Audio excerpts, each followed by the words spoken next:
Hey guys, welcome back to More Than a Match with me, myself, Damani and RH.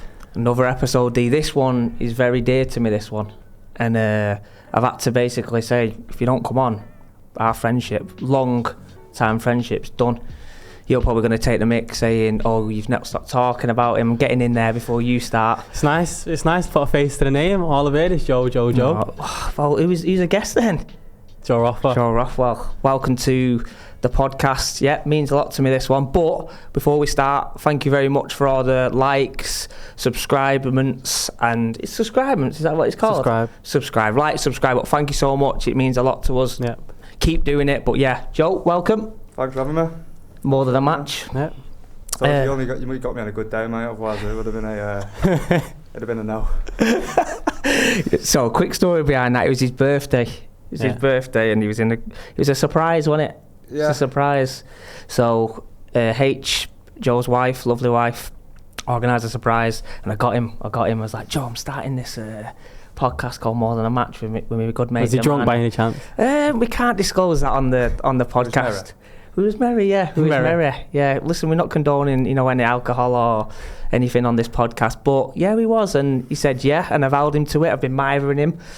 He's scheduled, which we'll go on to at the moment. It's been very big, so obviously he's found the time for us, which we appreciate. Yep. So yeah, let's talk about now in this present time. Leeds, you're on loan at Leeds, absolutely flying. Obviously, by the time that we do this episode, you're top of the league, just come off a great victory at Sheffield United. Talk to us about your time at Leeds. Massive club. Huge club, yeah. I've said it to you before. It's like a religion to Leeds fans. You can't. You very rarely can walk the streets and get through without being mithered. So it's all good. You don't mind it, but no, I've loved it there. It's been brilliant. Coming off the back of last season, was disappointed for myself in terms of playing time. So yeah, I got the phone call in the summer to go down there, and as you say, we're flying at the minute, and long may that continue. Yeah, definitely. 5 points clear. Sheffield United in second place. How's the morale? Morale sky high. Feeling like you're going to get promoted to the Premier League. Everything feel good. Fact to the fans are right behind you. The fan base there is like, listen, I'm a United fan, but the fan base there is top tier. Leeds is a mad club. Fan base wise, anyway. Yeah, up mad. There with one of the best followings. Yeah, might get in trouble for saying that as a Red, but no, it is. It's a top following. Where did it? Obviously, we'll roll it all the way back. We like to start go rolling all the way back again. A few shout outs for the RH. Don't mind it. Where did it all start for you on your footballing journey? Well, I want to say I was 4 or 5, maybe. A team that you'll know really well, our local team, Medlock Rangers. I used to go down there with my dad, watching my brother. Really, he was in the older ages. I'm not sure, was he with Daz? No, he wasn't. Daz. Big shout out to Daz and Joe's brother Zico. No, he wasn't. Daz was a bit older than him, I think. Yeah, so it started. I used to go down with my dad to watch him, and then his manager said to me, "Would you want to, obviously, bring Joe down and get him involved?" But at the time, I think I was only 4 or 5, so I wasn't actually old enough, so I had to play under someone else's name for 2 years, 2 or 3 years. It's getting exposed now, Medlock Rangers. Yeah. So I did that, and actually when I got scouted by United, they thought my name was the player the guy that I was playing under. So brilliant. I had to drop into them. That's not actually me. Can you say the name? Yeah, he was one of my neighbours. He was called Mark Eaton. Shout out to Mark. Hey, Mark's mate, you know. Joking. No, it's a top story, that. So yeah, we obviously started together. We had a wicked little team down there, didn't we? Brilliant. I loved it. The tournaments away, staying over in Blackpool, and that it was good times. They're the times you look back on and you miss really. But yeah, we had a great group. All of us went on to. I think we all got scouted, didn't we, at the same time? Maybe. Yeah, every single person in that team just got scouted. United, City, Leeds. Yeah. It's mad, innit? Joe's journey's now at Leeds, but there was one player who actually supported Leeds, Kyle Clayton. Shout out to Kyle Clayton. Giving a lot of shout outs today, aren't we? And being nice, aren't I? He was a Leeds fan, and he went to Leeds, didn't he? Top team. But it was mad, the story how we met. Obviously, our families have become close. Obviously, Matt and Eva, Joe's mum and dad are really close, like auntie and uncle to me, and likewise with my mum and dad with Joe. It's mad, the story. I I had like impetigo. You know what impetigo is? Like where you get scabs. Oh, yeah. Get scabs all over your face, and it was one of them. Was at a tournament. I don't even know why I was playing. I was playing with impetigo on, and Joe's mum like. When you had the R9 haircut? That was that. I had the R9. Look, it's coming. Still has it. Remember the one there who said that tough? Mate, I had the R9. Mate, unbelievable, mate. I need to get the picture of it. Have you got a picture of it? Yeah, we'll dig it out. But I had the same trim I has now. I've got now, obviously, top trim. That's not our choice now. That's not our choice. Turkey pending. But yeah, little R9 on. Yeah, but yeah, so we, Heather come up to my mum, and that's how we got talking. Sat on deck chairs. It's mad. Like again. We've had episodes with long-term friends of yours. You stick together, you know what I mean? Like I was a groomsman at Joe's wedding. Like we're really close, and it's just great, innit? Football's like a universal language, and people, the relationships that grow. But I say especially now because you don't like obviously being in football. It's very rare that you kind of stay friends with teammates. Yeah, I could probably count on one hand teammates that I've played with, and to this day still class as like good friends. So no, it is good. Obviously, we look out for each other and 100%, we always take care of each other. So no, it's brilliant. It's a great topic that as well. Just following on to that, why do you think that is?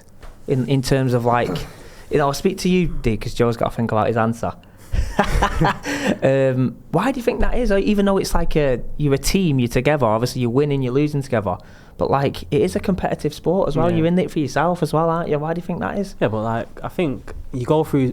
In a career, you can go through so many teams. Like, it might not work out someplace, so you go to another team and you just meet so many different people. So, I don't know. You're constantly moving as a footballer, aren't you? You can end up. You can be here one day, and the next minute you're in the next country. And it's like you're just always on the go. So you have the little one or two maybe you keep in contact with that you grew with in the team, but I wouldn't say everyone you keep in contact with. So I don't know. Why do you think that is, Joe?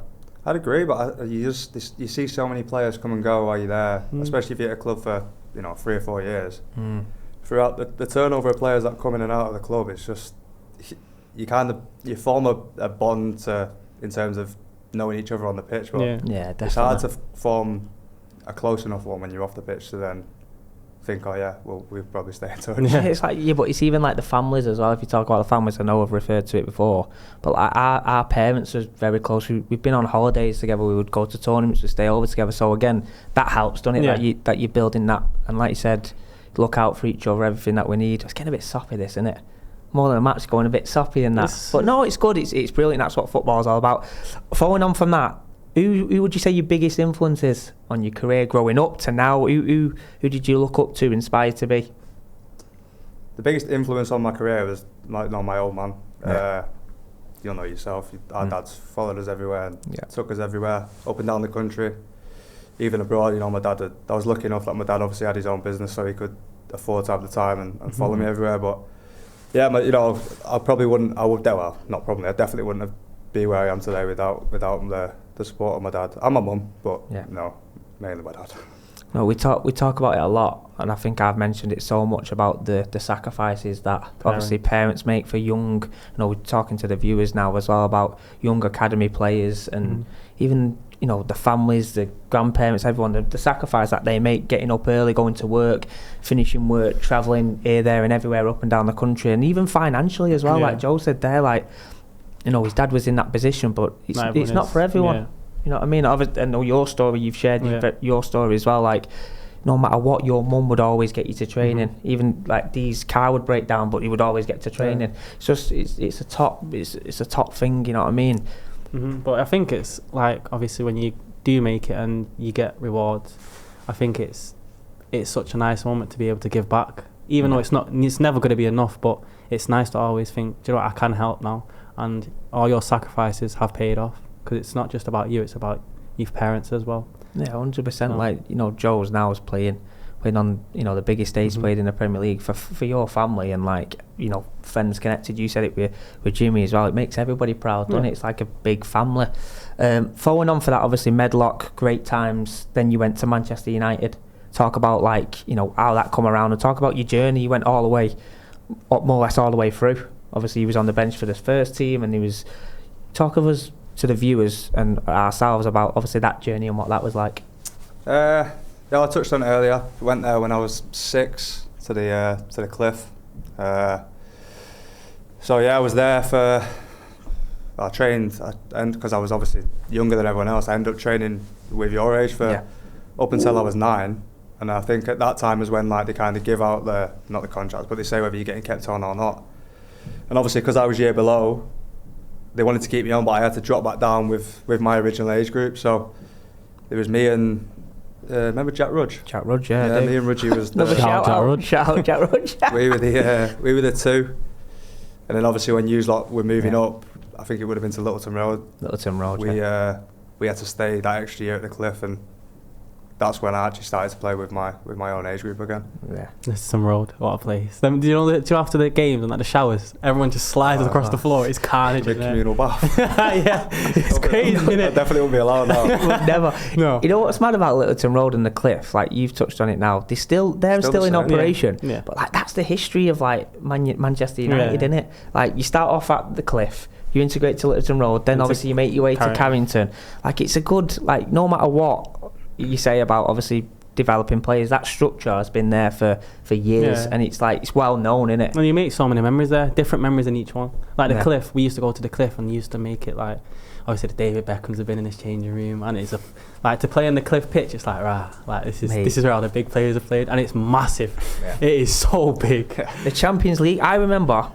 When we was young, we used to have like Champions League nights and World Cup nights. Yeah. Used to all line up Champions League. Yeah, we did that as well. Brazil shirts, Netherlands shirts. You know, Jogabonitos. Did you get them out? Yeah. When you were sponsored by Nike, you used to just rig everyone out. Yeah. But like Champions League music, you like walking out at like 7 thinking you was playing in the Burnabout or something. It's unbelievable. You actually feel like Neymar, don't you, when you get that Brazil yellow top on? Mad. So you went from 9s all the way through to 21s, and again you made a substitute. You know, you was on the bench as well. Against Watford, I think it was. Yeah. Done my research, haven't we? Hey, more than a match, do our research here, mate. You know what I mean? Don't mess around. But yeah, so talk to us about developing through the age groups. You know, did it start for you? Did it start like 9s, like you said, serious? Was football always serious to you all the way through? And talk about your journey all the way. Tough question, that. Yeah, I don't think at 9 it was serious. Mm-hmm. No, obviously I love playing the game, but I never really thought, like, this is what I'm going to do for a living. I don't know when it really... I'd say you probably get serious, obviously, when you get to, like, 16s, and then you know, like, that's the time when you're going to either get your pro or your scholar. And so I'd say once you get that, that's probably when you think, like, schoolwork will probably take a back seat. And we got a chance. Yeah. Football is probably what I wanted to do, and I'd say that's probably when it was serious for me. But although I did, obviously, when I was there, United just started that Manus programme, and so I was 12 when I got asked to do that. I think my dad was a bit reluctant to tell me about it because he obviously didn't want me to leave home. But it's tough. When I still remember him telling me we was driving down Carrington Lane, the big long road, and he's like, I seen him have a meeting with Tony Whelan. Yep. And we got in the car, and I was like, "What did Tony want?" And I could see he was reluctant to tell me what was being said. And he said obviously they're starting this new programme. I think there was 8 or 9 of us out there from. I would have been under 12s when I got asked to do it, all the way up to 15s. I think it would have been. So I think there was 9 of us at the start. And he said basically they want to move you away from home, put you in digs, put you in the school that obviously they use for their scholars and stuff, and you're basically going to do a scholarship but integrated with schoolwork. So I said to my dad, like, if I'm going to do it, then I want to do it properly, and that meant leaving home at the age of 12 and moving in with a family that we'd never met before. And obviously I got really lucky. You've obviously met them. Still to this day we're really close, and it's like my second family really. You know, I was called Becca my sister and Jack my brother really. So I got really lucky in that sense, because I know a few people that do it kind of just do it as a business for a little bit of money on the side. But as I say, I think they'd have done it for nothing, and I couldn't have wished for a better family really. Yeah, we've touched on in previous episodes about the Manus programme and digs and stuff like that. We had Jimmy on, who went in such a young age. But yeah, just to reiterate what you said there, you know, Brian and Corinne, you know, Jack and Rebecca, like, fantastic family. And I know you had your house lady that you speak so highly of, don't you? And at that young age, Joe, like you leaving at home, it's very daunting, isn't it? And your family, and like your dad said, he was reluctant to tell you. I know it's a long time ago, but can you remember your thought process behind that? Or looking back now, what would you say to young Joe, like in that moment in time? Do you have any regrets? Are you glad that you went, or did you miss out on a few things with your childhood? What was it the best thing you ever done by doing that? I don't regret it. I seen it as like I was being picked out of the whole of the academy to do something, so it was a no-brainer for me. It's going to sound really bad, but I didn't find it hard to say that I wanted to do it. You know, I grabbed it with both hands and dived head first into it, really, and it went from there. Like I say, no regrets. Would I do it again? Probably. Yeah. I don't think I still had a childhood. You know, obviously I moved to a different area, but I met a lot of great people there and made friends for life there. So I didn't miss out on a childhood, I'd say, and like I say, no regrets. I'd do it all again. And you still speak to them friends that you made during Aston and Mersey. Like, some of them are your closest friends now, which is fantastic. And like, the reason why I asked that to Joe Lendy is because Jimmy mentioned that you was a home. Yeah. You loved home. Yeah. And he actually said about Damani that might not have suited him. So you had to be that certain type of person. Yeah. If you can elaborate on that, D, like. Yeah, I've always been like, for me, home is just, my family is so important to me. So I just thought, like, I'm moving away. Like, it's weird because all I know is home. I've never moved away. I didn't really stay at like my friend's house. Well, I could have, but I prefer to stay at home. And me moving there was like, bloody hell, like, it's not the same. But then, like Joe said, like, you create a bond with them and you get used to it. And I don't think I would do it 100% again. Yeah, all over again. Remember when I used to come down and visit Joe in Sale? I used to stay there. You used to let me stay there, didn't they? They used to just top people, and again, like, they've grown that relationship with Joe's mum and dad, that close bond, feeding back every little information, you know, and growing that relationship with Jack and Rebecca. It's brilliant. Again, shout out to Jack and Rebecca, Brian, Karim. We're just giving shout outs left, right and centre, aren't we? Love to see it. So again, that's the academy. You've gone into the 18s, you've gone into the 21s, and then let's talk about loan moves. Let's talk about the Blackpool loan move, can't even speak. How was that for you? An experience. Positive. I think I was 18. I think I was 18. It was at the time when obviously things weren't going great at Blackpool. They were in the Championship at the time, but I think they were rock bottom. And my 21s manager, Warren Joyce, just pulled me and was like, I think it's going to be good for you. Go and get a bit of exposure to men's football. You know, it was only a month's loan, so I thought, it'd be great. Go and play some men's football, get beat up a little bit, and see what it's like to play some proper football. You know, people who are earning a living to, you know, have to pay the mortgage and look after the kids and stuff like that. So, in that sense, it was brilliant. Massive learning curve for me. So I did that for a month, and then came back to United, and then ended up just playing 21s again for a little bit longer. And then I think the following season, you'll probably touch on it now, but I ended up going to Barnsley, which was like my first proper loan. It was at the start of the season, and that was meant to be for the full season. And I think I ended up doing about 2 or 3 months. Got a really bad bout of tonsillitis, so I had to go back to have my tonsils taken out, and then just ended up going back to United after that. So that didn't quite work out how I wanted it to in the end, but another learning experience, which, you know, has stood me in good stead today and probably helped me to where I am today. Yeah, definitely. Sometimes it doesn't, you know, playing time. You go there for playing time. Sometimes it doesn't always work out like that. Like, you've probably learned a lot by having them experiences of tonsillitis and not playing. And again, they was in a mad position, really. And again, when they bring you in, they sort of promise you, oh, we'll play this, play that. But when, you know, they're in trouble, they're rock bottom, are they really going to rely on an 18-year-old kid? You know, we've talked about it before. Like, I think they're excited by bringing someone, a young, exciting talent from Manchester United, but is that really going to solve their problems? Not really, is it? They kind of like to stick to what they know, really, innit? When they, like a young 18, like you said, coming in, do I take the gamble, do I not? And then they stick to I've had a couple of loans, and it's sometimes it's not gone well. But then you just have to try and take out, right, what can I take from this loan now? What all the information? What can I sponge? Even if you're not playing, you just have to try and find a positive and just try and learn as fast as you can. Because like when you come from an academy and you go to maybe like League One or another team, League Two, the style's completely different, and you have to adapt very quick. Because if you don't, then it's seen as an opportunity gone. So when you can't adapt, it's like, and it's hard because you come from one style of play to a completely different style of play. I wouldn't even say it's just a style of play. You go from the bright lights of Carrington to definitely porta cabins in a car park. So it's just like, what is this? Like, you're just not used to it at all. But it's a reality check. Yeah, Because exactly. like some people can get complacent on where they're at.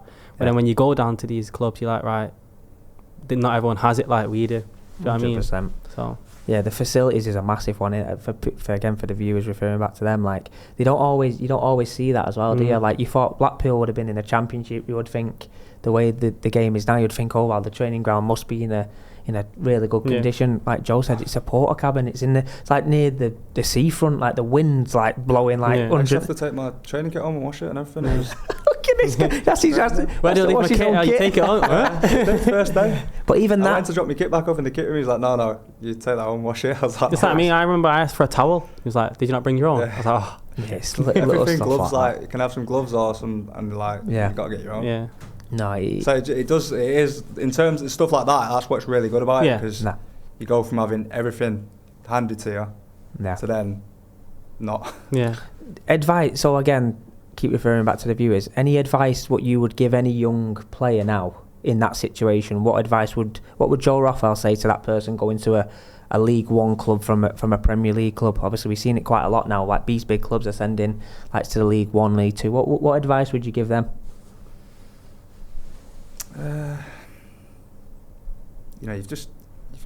You've got to go and first of all you've got to go and enjoy it, and then you've got to realise it's not going to be if you're coming from, let's say, United, it's not going to be the same. You're not going to have all the same facilities, the same food, say, or stuff like that. So you've got to embrace it. At the end of the day, you go in there to play football, and ultimately you go in there to probably become a man, really. Yeah.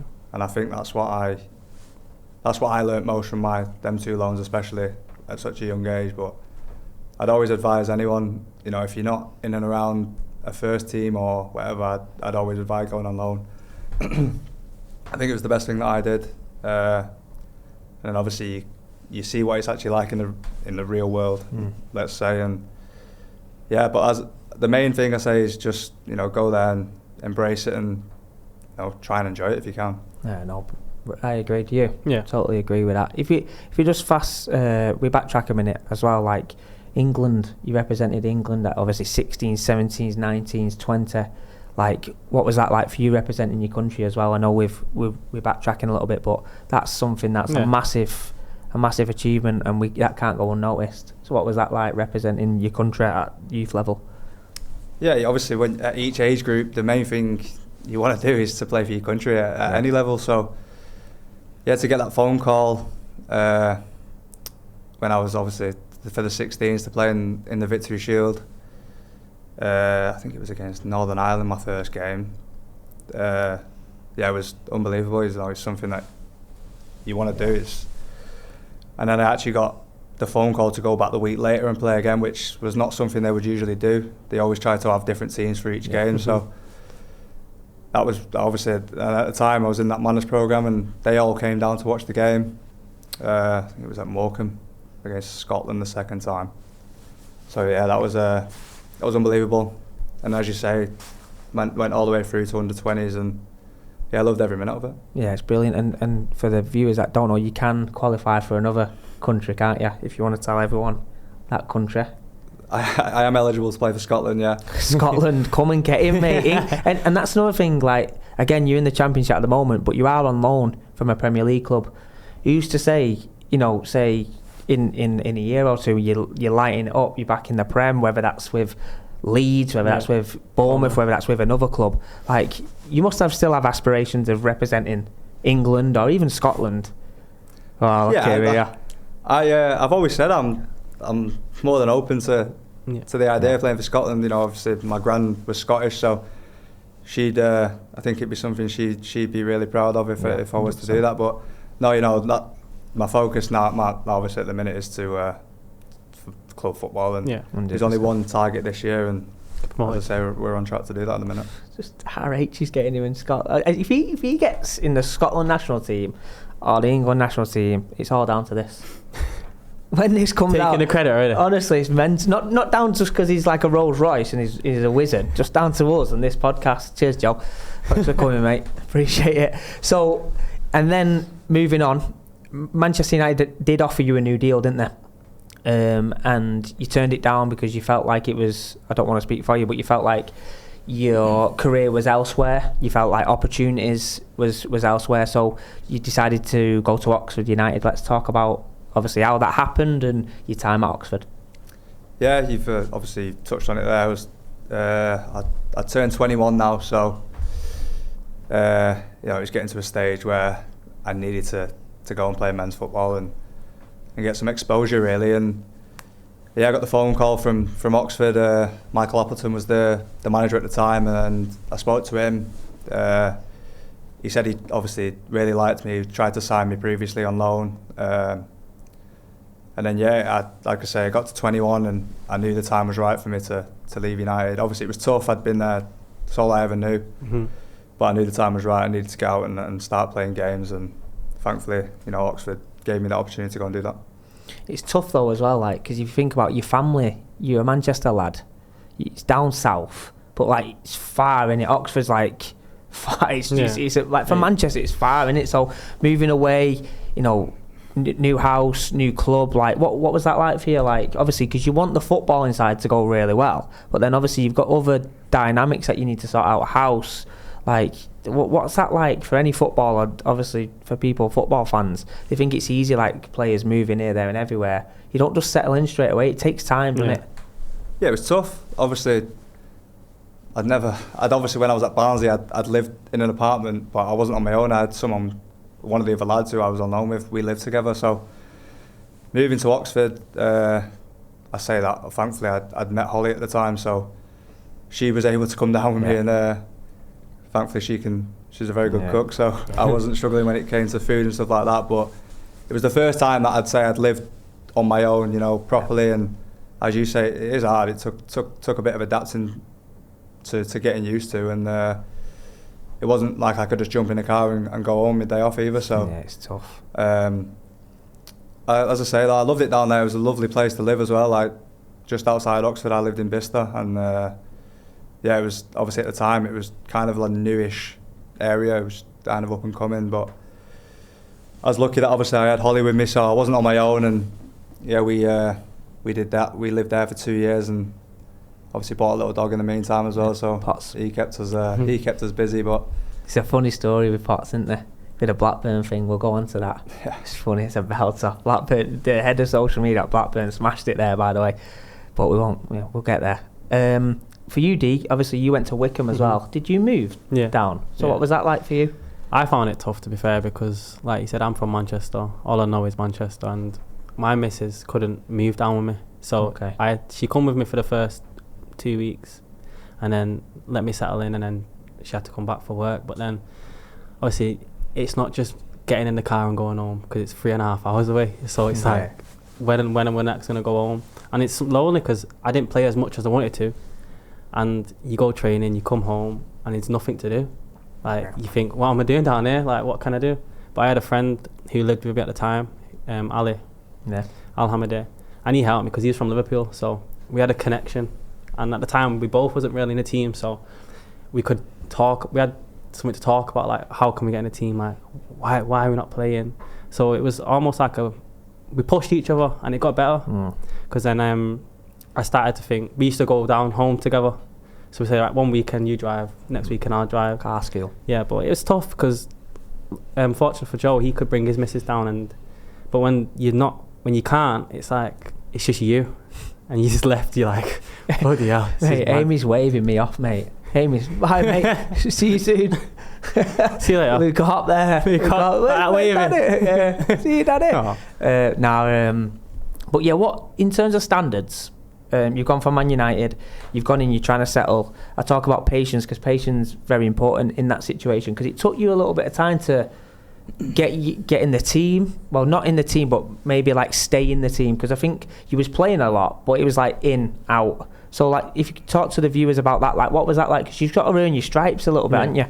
Yeah, definitely. And I think I was a bit naive when I went there at the time, because, as you say, it took me a little bit of time to get into the team. And obviously at the start, I was thinking, why am I not playing? Like, and me being me, thinking that I should have been playing. But in reality, you don't just go to a new team and walk into it. You have to obviously earn your stripes and get into the team. So yeah, I was. It took me a bit of time, and then, as you say, once I got in, managed to consistently play games, and as I say, that was the real building block for me to where I got to today. And obviously, coming back to leaving United, it was a big motivation for me when I left. My aim was to always get back to the Premier League, and I knew that was something that was going to play a big part in me doing that. So, obviously, really thankful to Oxford for bringing me in, and played, I don't know, maybe over 100 games for him or close to that, and it was massive for me. Yeah, the fans, obviously from what I've seen, the fans hold you in high regard as well, like, which is fantastic. You still talk about him like to this day, and that was your first trip to Wembley as a player as well, although it ended in disappointment, but you got man of the match that day as well, didn't you, at Wembley? What was that like, first of all, playing at Wembley and then having a man of the match performance for your club? It was unbelievable. We played Coventry in the final of the, I'm not sure what it's even called now, but at the time it was called the Checker Trade Trophy. Yeah. And I think there was like 85,000 there, and it was like, for towns like Oxford and Cov to fill that up like that, was, I remember walking out the tunnel and just looking up thinking like, wow, this is ridiculous, like. Yeah. And but at the same time I was thinking like, this is what I want to do, like this is what you want to do. You want to play in front of these massive crowds and go out there and put a show on. And like you say, we was on the wrong end of the result, but in terms of, for myself, I had a good performance, and touched on it there, managed to get man of the match, and I've still got the big bottle of champagne at home. Go on, the lad. I love that. Hey, if it was Hampden Park, still be a good little achievement, wouldn't it? See the Scotland thing there. Come on, get him. For you, D, as well, like, as a professional player, and Joe talks about using that as motivation. Again, I'll refer to your journey playing at Macclesfield now. That's what you're trying to do. You're trying to climb up that ladder again. Like, it's good. And again, we've had other guests on that are inspirational in terms of the story, and I've had to drop down to court. Well, how does that make you feel? Does that give you motivation? How does it make you feel? Yeah, because you see loads of people do, like Vardy, for instance. He didn't make it until 25, 26. So no matter how old or where you are at the minute, football can change like that. All it takes is right place, right time, and the right eyes. So as long as you keep pushing and trying to better yourself every day, then you've got a good chance. Because a lot of people, they can see it as daunting, dropping down, or they think it's a pride thing. But the main thing is you're playing and you're enjoying it. And when you're playing, there's always eyes. So all it takes is that one person to think, do you know what, he's got something in him, I'll give him a chance. It's that phrase, isn't it? The old man and his dog. You don't know that old man and his dog. Ah, dear. Bringing these phrases out as well at the RH is what he does, isn't it? Leading on to, you got to move to Blackburn, and it actually come around from playing against Blackburn, didn't it? For Oxford, you had a fantastic performance. I think you sent a few people for loaves and ran through them all, and that was the first time that the gaffer at the time told me Tony Mowbray, senior. So talk about that. How did that come around? Yeah, we played them in the back end of like November time, I think, something like that, and obviously with the window opening in the Jan, that's when they first approached me and tried to sign me, and it got really close. I was deadline day, I was kind of in my car on the way back up, and didn't quite happen. So at that time I was obviously disappointed, because it was I think they were top of the league at the time, and inevitable that was probably going to get promoted. So that obviously would have been nice to go and be a part of that. But obviously when it fell through, it was I knew I had a massive three months left where I had to go back to Oxford and carry on the standards what I'd set myself, and hope that the move would still be there in the summer, and thankfully it was. And went and ended up signing for Blackburn, and that was the next step in my journey. Deadline day. I know what you're going to say here, because we're in sync on Morethanamatch, aren't we? Deadline day. Go on, D. Ask the question. No, D, come on, mate. Like, we co-hosted. No, go on, step do. up. All right, I'll step up then. We've asked a few of our guests about deadline day. What's that like as a player? Like, you're in the car, you're driving. Like, you're just driving and you don't know what's going on. Your phone's going on, like, different messages, phone calls. 1 minute you're getting told to carry on, next minute you're swinging it round. Like, what's that like as a player? That's mental. Yeah, it's I've been involved in a couple now, so it's yeah, it is. Like Any speeding tickets? Any speeding tickets? No, not yet. No, not got far enough. Yeah, you just obviously you're waiting by your phone all day, and then obviously typical deadline day, everything seems to happen last minute. So it's kind of just have a bag ready just in case. And in my case, it was getting your car and starting to drive, and let's just see what happens. And yeah, so it is tough. It's not just myself, but obviously for your family as well, because they can't just come with you. Yeah, you know, you've got to leave them behind for a bit and go and do what you need to do. But as I say, I've not obviously moved on deadline day, but I've had a couple of close calls. Yeah, we've had a few discussions about that. It's a funny period, isn't it? Because sometimes the club can make it hard for you to move as well. So then you go back to the club and it's a bit like, you can either go one way or you can think, I'll just crack on with it.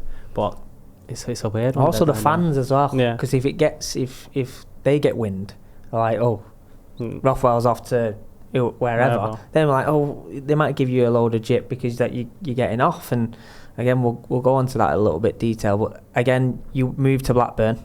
Let's talk about the tweet with his dog. This is funny. Talk about it. Give it us. With Potts. The announcement video. The announcement one. Oh, this is brilliant. I can't remember what. I think when I signed, they said to me, "Have you got any pets?"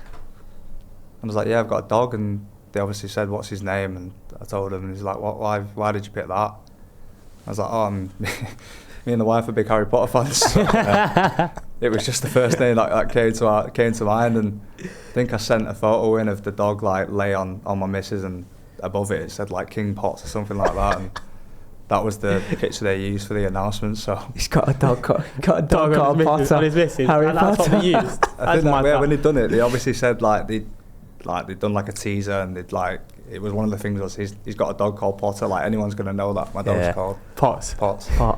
Harry Potter. They're pretty imaginative now, aren't they? Some of them now are unreal. Aren't they're really good. To yeah. The one from the Tottenham one that they done when they signed that Mateus Tell. Oh yeah, seen that. That one was good the other day. There's some wicked ones. Yeah, there's some creative people about it. We've got very creative people behind there. More, yeah. Our Ben, very creative person. There's geniuses out there. You made over 100%. I can't even speak now, might you? 100 appearances for Blackburn. Again, you started out. Well, you was nearly promoted with Blackburn, weren't you? You was flying. You was second, and then we'll go on to. Again, the rumours started. Bournemouth were top, Blackburn was second. The rumours started to come around about Joe moving to Bournemouth, and I was actually at that game. You come off at the 70th minute, and it was a bit like Scott Parker was in your ear, wasn't he? At Ewood. The last game, and he was like, it was before. It obviously started before that. Yeah. They were third at the time when I was meant to go. Yeah.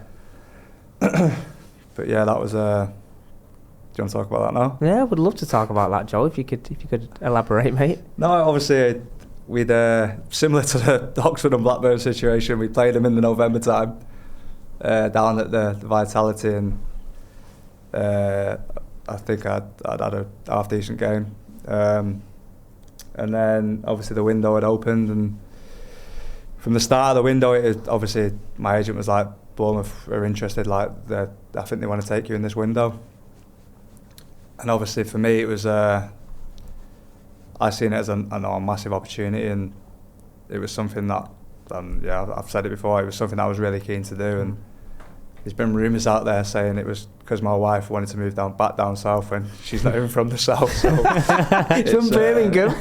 It was, some mad, there was a few crazy rumours going out there, but as you say, that was another one that went right, that was the other one that went right up and down to deadline day, and they obviously turned down a substantial fee when I only had 3 months left of my deal, and another one that fell through, and obviously then I think we had a game maybe the day before the deadline shut, and obviously with everything that was going on at the time, the manager said to me, like, I think it's probably best if we just leave you out of the squad for this one. And obviously when fans see that, they think it was me refusing to play and stuff like that, which wasn't the case. But it's all happened now, and it's been. And as I say, it was another one that didn't quite happen. And obviously after everything that had gone on with how it kind of all came together, there was a few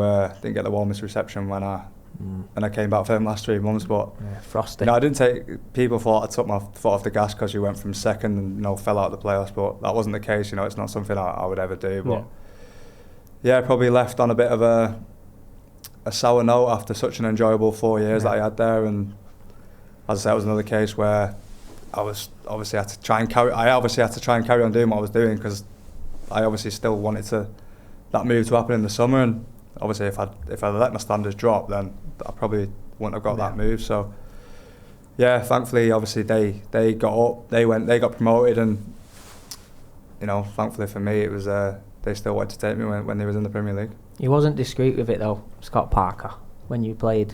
Like, Joe would go down or go to get a water, and he was like whispering in his ear and that. I was watching him. We want you. I was thinking, is that he would hear? And Scott Parker's in his ear. And even at the end of the game, like, he didn't even really greet his own players. He had a great result at Blackburn. He comes up to Joe, starts hugging him, and I'm thinking, you're not helping him here. But like, just to touch on that, Blackburn Rovers is a fantastic club. Big club, won the Premier League. You had a fantastic time there. And again, obviously I know you and I'm a bit biased, but no one could ever doubt your commitment, and like, you enjoyed your time there. And again, like, the fans do hold you in high regard. But again, for a club, when you leave, obviously they're always a little bit like, well, could he have stayed? And he already had his eyes on going to Bournemouth in the Premier League, and so that's not the case. As a footballer, you pride yourself on, again, if you take your foot off the gas, you don't get that move, do you? You've got to. Your standards are always up here, and I think that's important. Also, he had a dream, didn't he? What he said when he left United, to get back to the Premier League. So that is part of your dream. So you fulfilled your dream, which is a big credit to you, because not everyone can say they fulfilled the dream, and that's very hard to do, and it comes from perseverance and obviously you playing at your highest level consistently. So credit to you. No, 100%. I just think, like, I know I keep going over it, like, you really did like Blackburn. You really did enjoy your time there, and I think the way it ended was not the way you wanted it to end. Like, you would have loved to have thanked everyone and left with the best wishes. It didn't really end like that, did it? And I think probably I'll ask you now, like, do you regret not leaving on good terms there? I know you couldn't help it, but like, you would have liked to have a nice send off there, wouldn't you? Yeah, absolutely. Yeah, but as I say, it was a chance for me to change not just mine, but my wife, and at the time I just had obviously my eldest, so it was a chance for me to change our lives, really. Yeah. Obviously that opportunity, like I said, my aim when I left United was to always get back to the Premier League, and I felt like at the time, obviously when I went in the Jan, Bournemouth had a real good chance of doing that, and obviously they went on to get promoted, but then thankfully the move was still there for me in the summer. But as you say, I absolutely loved my time at Blackburn and met some unbelievable people. The fans were brilliant with me. Obviously after everything that had happened, there was a few that turned a bit sour, but the majority of the fans, unbelievable. Obviously loved my time there, loved living where I lived, and I'll always have fond memories of the place. Yeah, Blackburn, it's a top club, Blackburn, isn't it? Like, again, they've won the Premier League at the end of the day. But yeah, no, moving to Bournemouth then, obviously Scott Parker, it was a bit of a mad one, wasn't it, when you went to Bournemouth? Because you went there, Parker was in charge, and then he left. Don't know whether he got the sack or whatever. He left, then his assistant Gary O'Neill come in, and then what was that like at that time? Yeah, so obviously after getting my move, and obviously Scott played a massive part in getting me to go to the club. I got injured in the second to last pre-season game, and I'd had a really good pre-season, and felt like I had a real good chance of going into the season that I might start. And as I say, picked up an injury and turned out to be way worse than what anyone first thought it was going to be. So I ended up missing like the first 3 or 4 months of the season, and obviously in that time Bournemouth had a tough start to the season, and obviously they parted ways with Scott, and like you say, obviously then Gaz came in, and so it was like kind of starting all over again for me, and obviously managed to get myself fit, and then I knew I had to obviously do everything I could to try and impress Scott, because there was no guarantees, impress Gary, sorry, that there was no guarantees that obviously he was going to play me, because we were in a massive fight to stay in the league. So he had obviously lads who had played ahead of me who'd obviously been in that position and played in the Premier League, and they had me who not played a Premier League game. So I knew I was going to have to work really hard to earn his trust and get into the team, and like I say, managed to do that. Obviously when I come back from the injury, I think it was the season when they had the World Cup mid-season, and we'd gone on a warm weather training camp to Dubai, and then I'd obviously impressed him out there. We'd come back, and then that's kind of when I got myself into the team properly and was playing regularly for up until the end of the season, and absolutely loved it. Obviously it was a dream come true for me to actually make my debut, but then to say that I was a regular playing in the Premier League was another thing. And I've got nothing but respect for Gary. Absolutely loved playing underneath him. Thought he was terrific in the way he set us up to keep us in the league, and I just look at Bournemouth now, they've gone from strength to strength really. So, but I think Gary's got to take a lot of credit for that. Yeah, I think again he went to Wolves, didn't he? And I don't think it really worked out. But it started when he first went to Wolves. It was really, the team was really well organised. He had a style, he had a philosophy. Like he'll get back in the game. I don't know whether he's back in the game at the moment when we're recording this, but he'll get. I rate him as a young manager, and he'll come up. Just to backtrack, who do you train with in the off season? I think I gave you a big break, didn't I? Oh, it's been mentioned. Here he is. He said this on this birthday thing. He said that I owe him everything. The RH owes him everything he was giving it. Why? We'll give him his stripes, to be fair. He was probably the first, high profile. I won't give him too much credit because he thinks he's high profile. He's not. But he was the first player that really, again, we've known each other, took a bit of not a punt on me, but you know what, I'll trust you with my development or getting me fit for pre-season. And then obviously, it just went from there really. So he just says he makes the RH, but the RH is not made by the Rothwell, is it? Do you think he was? Yeah, he's put you on, hasn't he, really? By the sound of it, he put you on.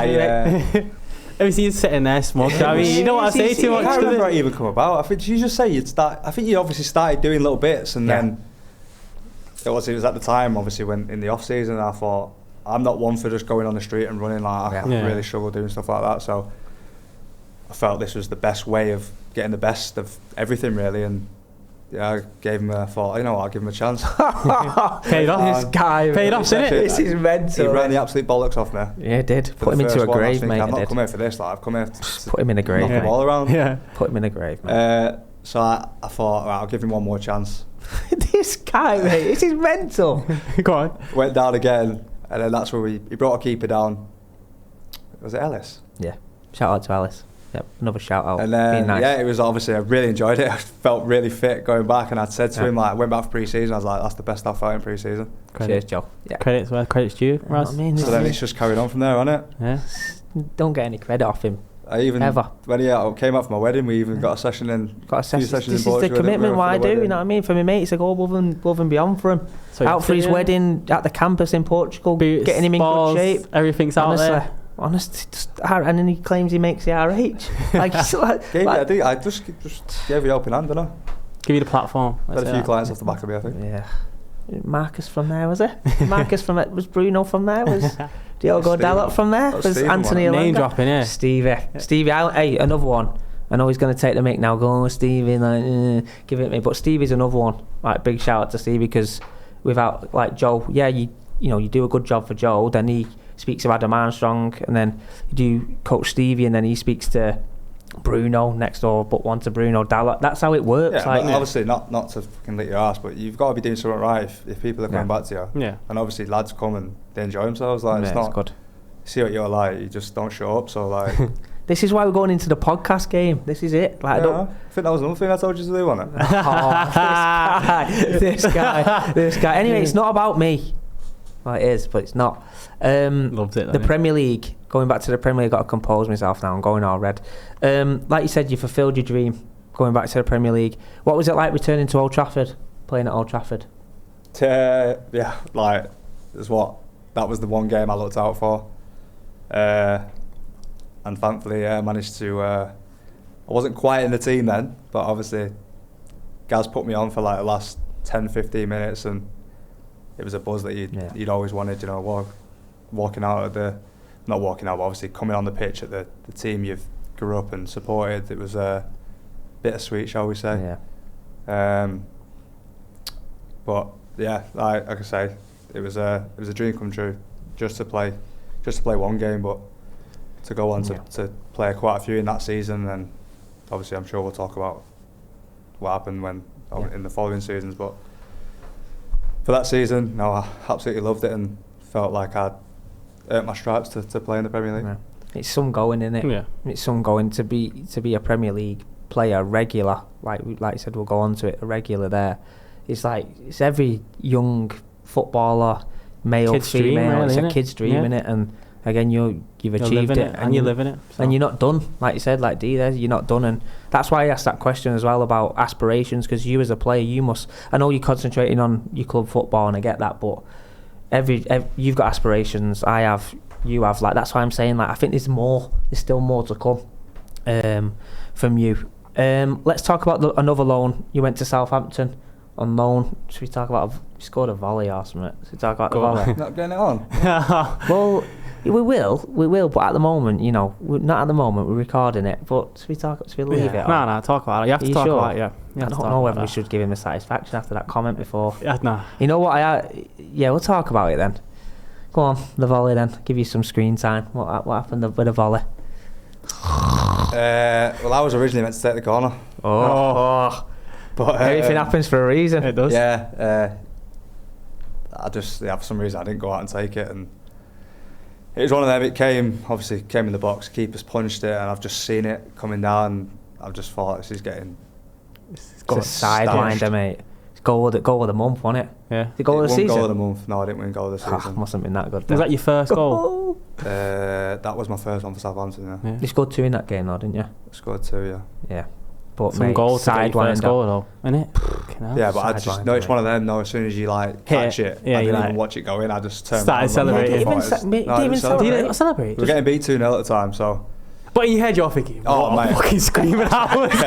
You know, as a player, you think, I'm knee sliding. I just hit it, and I thought, it's going right and stanch. I'm just turning and running back, and I can see it was behind. Carl Walker-Peters was behind me, and he does like a reaction, just drops to his knees. Yeah, and seeing that. It's class. Everyone's running towards me, and I'm just more thinking about getting the ball back, because we need to try and. He's running. He has the way he runs. He sort of glides. So as he's done, he's gliding off like this. Why are you not celebrating? What's wrong with you? I bet that feeling for you though was what have I just done there? It's one of them where you just think, when you're in training that, you ask someone just to clip one to the edge and you just want to hit one. Yeah. I was like, I'd watched it come down, it felt like slow-mo, I thought the ball was taking forever to come down.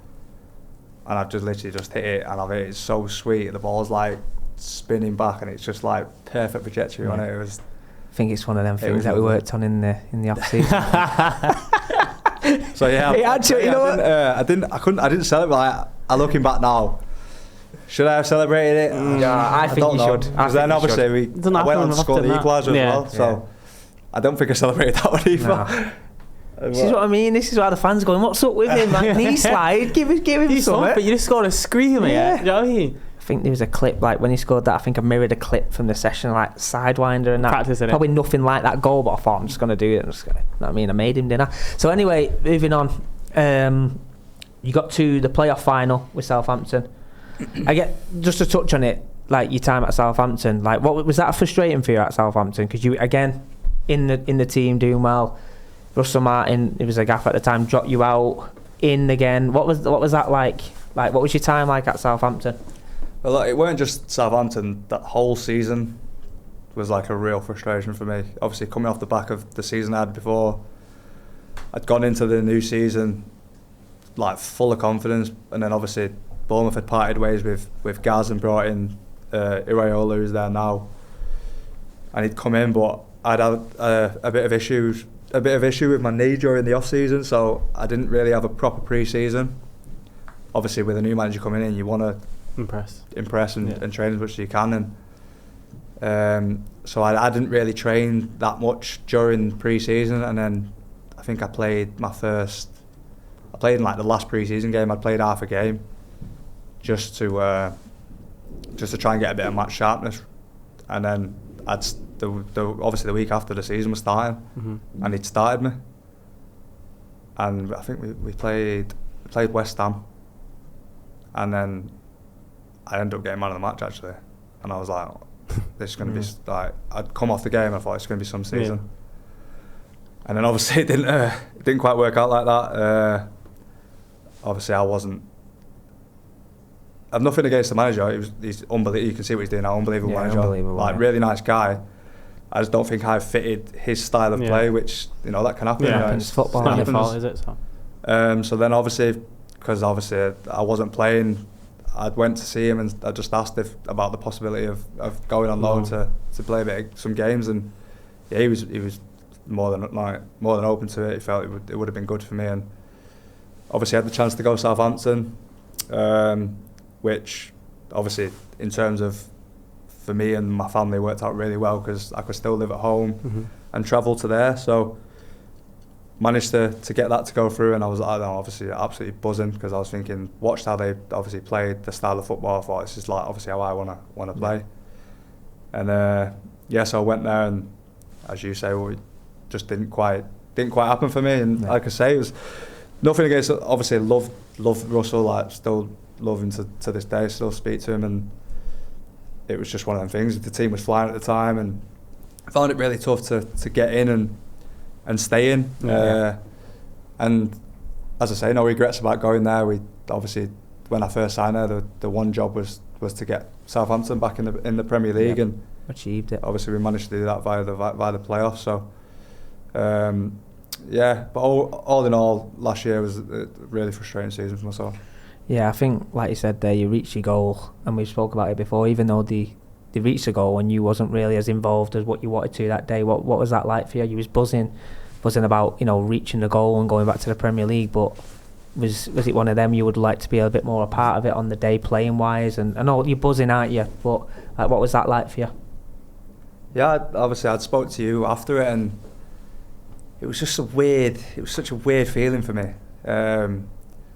Obviously I was buzzing that we'd won, and obviously buzzing for the lads, but for me personally, in a selfish way, I found it really hard to get involved with like the celebrations on the pitch, and the trophy lift when you go up on the steps. I don't know, I'll say it.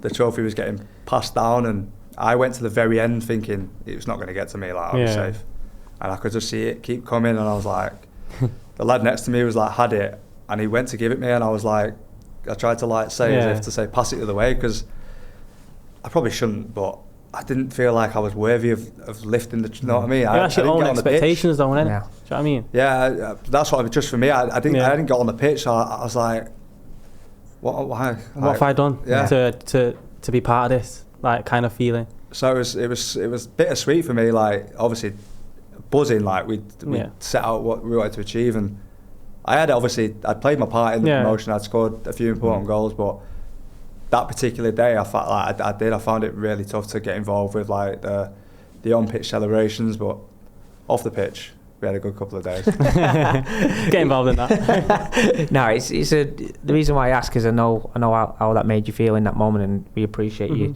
sharing that. Just talk about Russell before the final in preparations. He wrote all the squad a note, didn't he?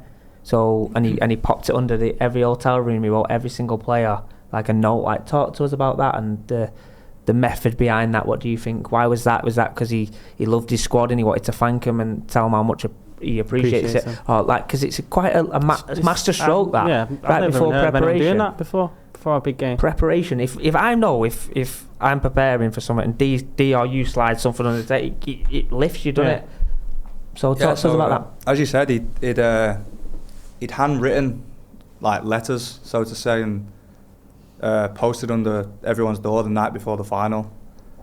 I think basically just thanking everyone and saying like what you obviously mean to him and to the team and what you'd done and stuff like that. But as you say, I've never seen it, but I've never heard of a manager doing something like that before. There probably is examples out there. You just don't hear it. But I think that just typified the type of guy he was. He was all about the players, and obviously you could see from last season the players loved playing for him, and it started not just the players. I think he brought the whole club together at Southampton, and I think every member of staff, when I first went there, spoke so highly of him, and obviously that's credit to himself and obviously his staff that he had with him.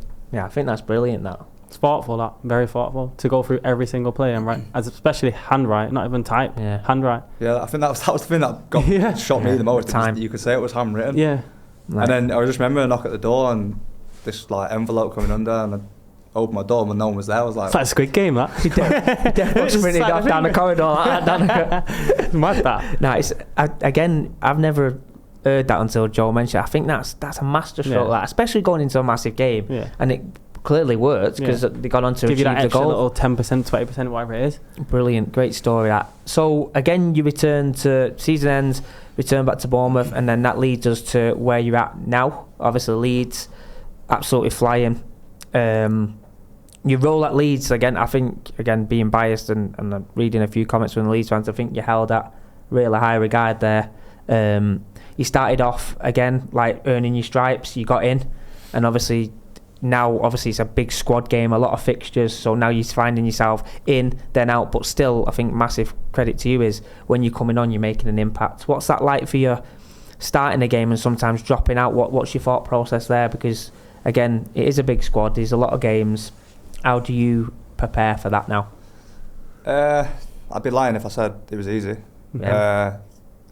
Obviously you want to play every game, and but obviously I think just through you gain through experience of going through each season. You're not going to play every game, you're not going to play every minute. So I've kind of gained some experience in a weird way. Last season kind of helped me, because it gave me like a chance to really think like if I come on, it gives you a chance to watch the game from afar really and see how you're going to come on and how you can affect it. But I have to say, you want to play every single game, but that's not possible. And as you say, we've got a squad at the minute that's flying, and you could play anyone, and I think they'd go out there and you'd say for the next game why they're not playing again. So that's a credit to the lads and obviously the staff for what they've done so far this season. And as you say, going back to how it come about, I'd obviously gone back to Bournemouth at the start of the season for pre-season, and had an honest conversation with the manager again, and they'd just come off the back of a season where I think they'd had the highest points tally in the Premier League, and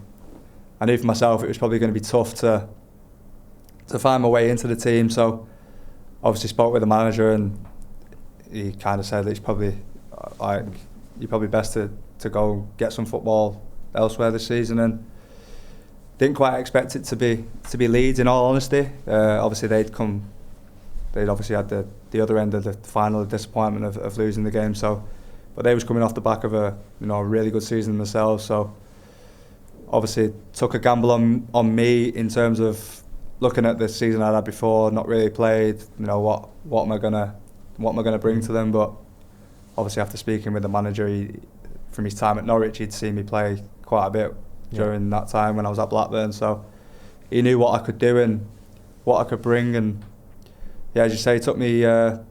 Went there. Obviously, no expectations to walk straight into the team. Knew I had to earn my stripes, and obviously it came in a way where the two lads that were playing obviously found themselves getting injured, which you don't want to get into a team off the back of someone getting injured, but shows why the squad's so important. And managed to get into the team from there, and probably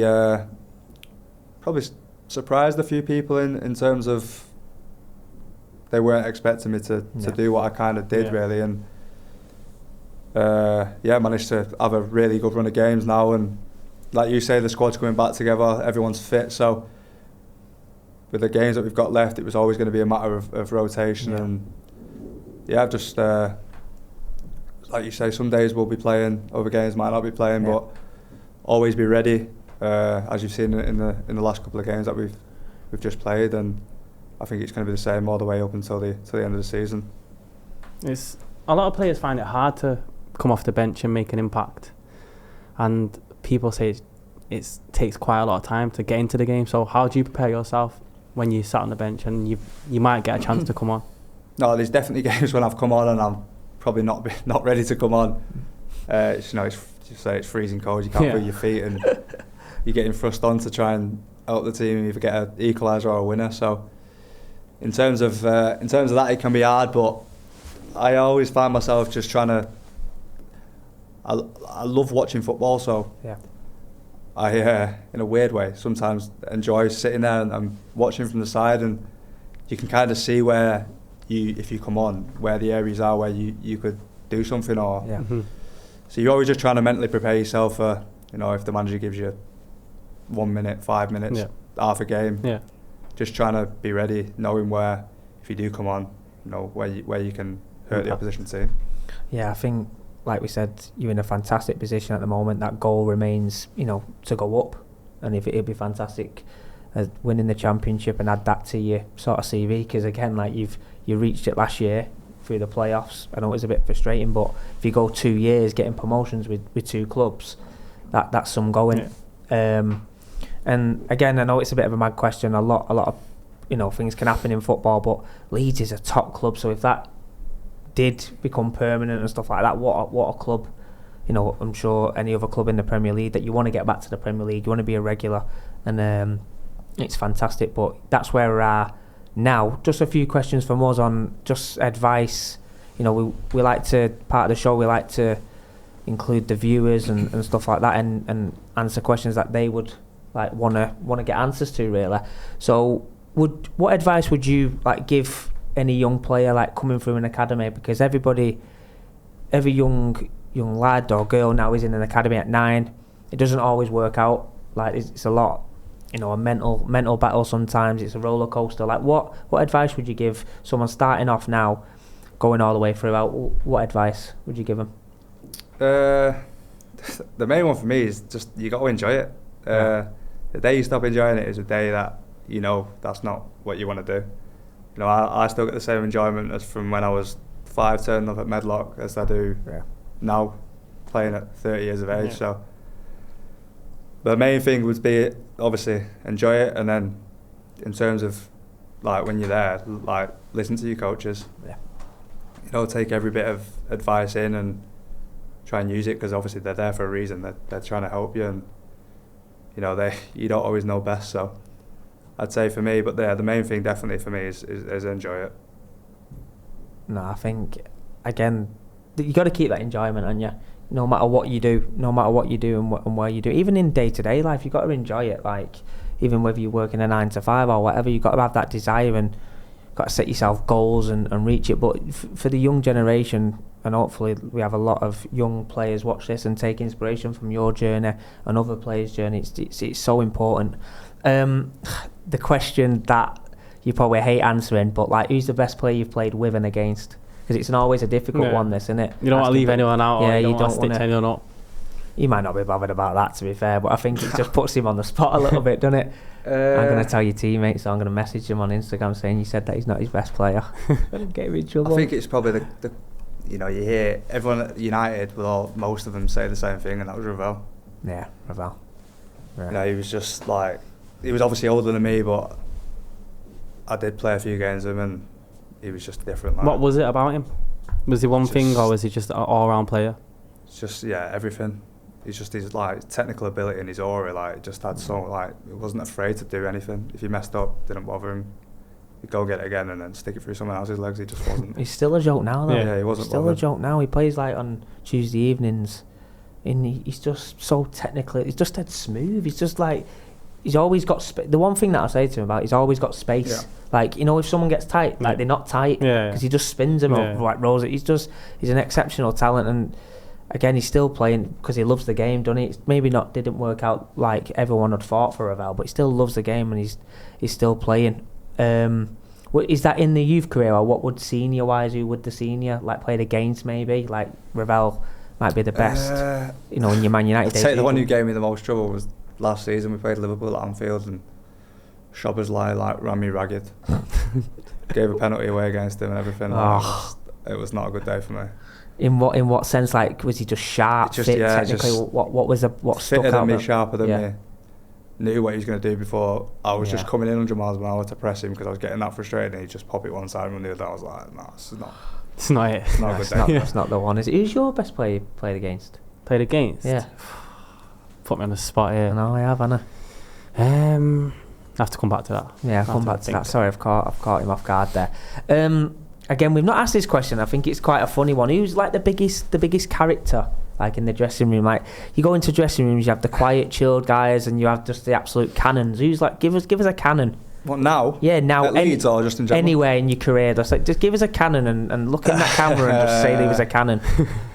The one that deal now was Largy. Larger, yeah. What a character. He's a character. Top guy, like, what, off his head. Just. Yeah. Does he dance a lot? Yeah. He's just 0 to 100 all the time, like no filter. Yeah, nothing. But he's such a nice lad. Yeah, he's such a good to have in a dressing room. Like, he always like say if you're having a bad day, you just look at him and you think. Another one, the best I've been around is Charlie Mulgrew. Unbelievable guy. What a guy. Blackburn. Best storyteller I've ever seen. Yeah. Scottish lad, isn't he? Yeah, but I think that's why it makes him funnier. His accent when he tells like stories and that is unbelievable. So he's probably the best, like, in terms of like character that I've been around, I think. Yeah, we've never asked that one. I thought it was quite interesting. Yeah, any chance Largy coming on more than a match, or find out? No. Wait and see. Is it one of them? What do you think goes unnoticed being at the top level as obviously playing in the Prem? What the fans and other people don't see, would you say? I'll speak personally from this season. Obviously living on my own.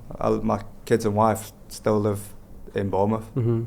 So, like, being away from them, it's horrible. Like, very rarely get to see them, obviously, and people don't see stuff like that. And I never really thought about it until, obviously, it's happened to me this year. And, like, I'll go home for a few days and then know that I've got to leave, and I'll see the look on my kid's face, and I'm just like, oh, this is not, it's horrible.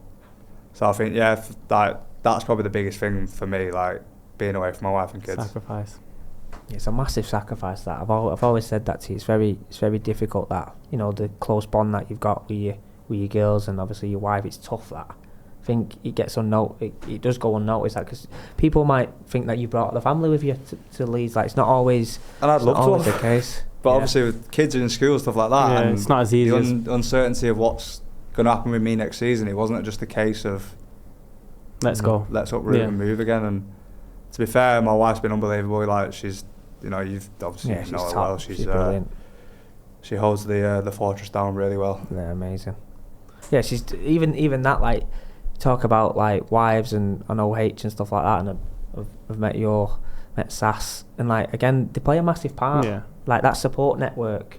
And even myself, what I do, I'm hardly in the house. Even like, but it's with like injuries and stuff. Like, they get the other end of it. So like, maybe when you're sad and you're not feeling right, they go through all that with you. So it's obviously it's you yourself, but they're a massive part of that as well. Yeah. So, but 100%. No, it deserves a massive mention, that, because like the sacrifice, and like you said, the school and all the other bits and bobs. Last question, D. Go on. Ask the last question, so, and then it's the main event after that. The main event, right? So, what was one thing that you'd say football has taught you? Always gets them, this one, isn't it? Yeah, always gets them, done it. This is what we do at more than a match. We get them, don't we? That's a tough question, that. What's football taught me? Oh God, I've got it. It always gets them, though. It does. What has it taught you as a whole? It could be anything, social. I don't know. That's done me. You don't know. He doesn't know. It's the first. And on that note, that's the first time we've had someone real in big trouble here, I thought he would have had people that. just been reeling off? Oh, mate, tell you, the guests have been on top form. You might be letting the podcast down here, to be honest. No, Might not have to. Should we wrap this? Should we just call it a day now? Should we just get a new guest? Okay, sure. Out, really, shouldn't we? What's football taught me? Oh, no. No, he's done, He's mate. struggling, We'll he's struggling, we'll just have to end on that. He better not forget this last thing that I'm going to ask him to say. Joe, go on. Go on, Joe. How many times do you want me to do it for you, though? Just that camera Just there, right in looking the at middle. camera there. I don't ask you to do this though. You're coming for me again, and I I'm never not. asked you to say this ever. So come on, end the podcast. You don't ask me because you resort to yourself to it all I know the I time. do. I know. Come on, give it us. Up the RH. Hey, Come on. there we go. Come on. Like, subscribe. Thank you so much, Joe. Thank you very much, mate. Thank you for coming on. I'll get you another time when you have a bit of a drink and merry. D, pleasure as always. Yeah, don't forget to like, subscribe. We really appreciate it. Another fantastic episode of More Than a Match. This is the man at RH, Joe Rothwell. Thank you so much.